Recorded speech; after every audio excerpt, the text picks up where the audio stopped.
96.1 DC Central New York's greatest hits. The Beatles there, writing on the paperback. I'm Keith James. It's 9:42. Sunshine on a beautiful Wednesday. Perfect day for taking some pictures. And speaking of which, I was hanging out on my Facebook feed like I'd normally do, and I saw some really cool aerial shots of Utica. And they're a little different than ones you might have seen in the past because it's a little bit too low for it to be taken by an airplane and a little too high to be taken from the tallest building in town. So I happened to track the guy down that shot these. Turns out he was using a drone, as a matter of fact. And we've got him on the phone lines now. We'd love to talk to him about how he took those shots. So his name is Nick. Nick, how you doing, brother? Pretty good. How are you? Cool, man. Well, these shots are amazing, by the way, I have to say. That's the coolest thing in the world. What possessed you to even try to do something like that? Well, so I decided to pick up one of these quadcopters. I had my eyes set on getting one of these for a while, and there was a video that had went viral that some of the listeners may have seen where the individual was flying a quadcopter into a firework display. Yeah. I don't recommend doing that. I won't be doing that myself. Okay, good, because I mean, you don't want to get your copter shot out of the sky by a firework, you know? That or any kind of law enforcement or anything like that. But hey, that footage was pretty cool from that video, don't you agree? That video right there was really got my interest into wanting to get this quadcopter.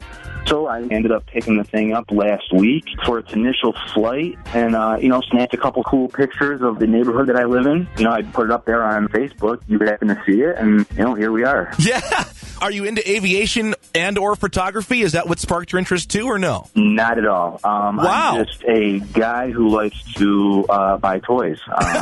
This is the difference between men and boys are the cost of their toys, right? You're totally right about that. And I've seen the price tag for this Phantom. I'm like, holy cow, I got to save up for it, man. It is kind of pricey, but they want to sell a ready-to-fly device that anyone can take the controller and be able to fly. And I'll tell you, I was very nervous flying this thing for the first time. I had no experience whatsoever. Right, so you don't have to be an RC pilot or anything like that to know how to fly. No. It just pretty much out of the box, up it goes. Out of the box, the battery's charged. She's ready to go up in the air and just have some fun with it. Technology these days, you couldn't even think of doing that a couple of years ago, you know? No. These things were strictly used for military use a couple of years ago, but now they're really starting to open up for, just everyday people to be able to have these and have fun with them. You know what's funny? You say that about military and, NASA. They get all the cool toys at first. They test them all out, and then we finally get to have them. Like the video camera, for example.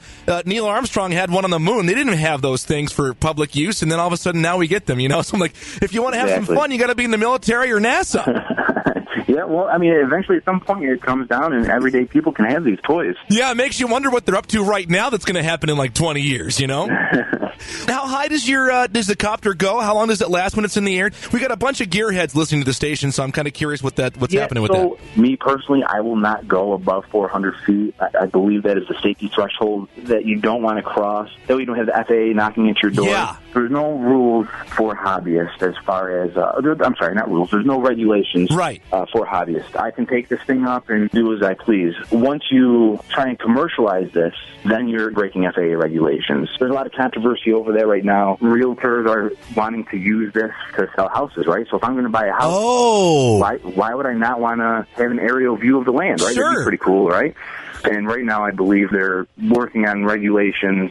So, yeah, if this is a hobby that you want to get into, it's definitely fun. But, make sure you look into it, as far as safety and regulations, how high you can fly it. Just using common sense. You don't want to invade anyone's privacy or anything like that. Right, because it seems a little scary off the top of my head, thinking of people just kind of taking these things and doing whatever they want to with them, as long as they're below, 500 feet. You're like, wait a minute.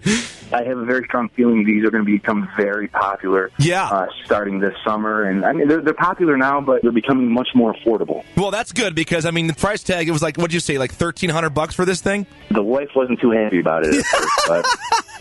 Well, you got to check with her first. Yeah. But yeah, as a pilot myself, man, we can't fly any lower than 1,000 feet above a congested area. So the photographs that I've seen on Facebook are from congested areas. So it's so cool to see those areas so close and from the air, which I couldn't even get shots like that with my airplane. Not at all. It wouldn't even happen. Yeah. So you're saying you can't fly below 1,000 feet? Yeah, over congested areas and 500 feet over semi-congested areas. Right. Yeah. So it's cool to kind of see that in between because obviously you can't fly any lower than that. And we know what the ground level looks like, so. Yeah.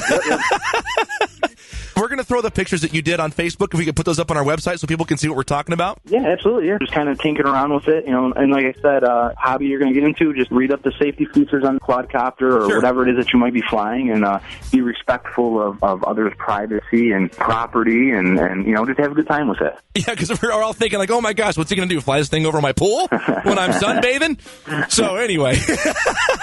No, not me. Exactly, you're right. Well, we love the shots you've got of our town here, man, and it makes it look amazing in a way that we've never seen before. So thanks so much. Even though you're not really out to do it for recognition, we're happy to give you a little bit of it because it's just a lot of fun to see what you can do with that thing, Yeah, just a good time. And like I said, it was just literally picked it up last Monday, and I put that picture up Tuesday, and next thing I knew, I had a message from you a couple days later. Yeah, dude, that kind of stuff catches my attention. I was like, oof, I got to call this guy. So thanks so much for taking some time out of your workday, man. I appreciate it. Hey, well, thanks for having me. All right, man. Good to meet you, sort of. All right, have a good day. See you, Nick. All right, that was Nick. And yeah, he's got that fun little expensive toy flying around Utica. So if you happen to see it, wave because you're going to be on candid camera. No, I'm kidding.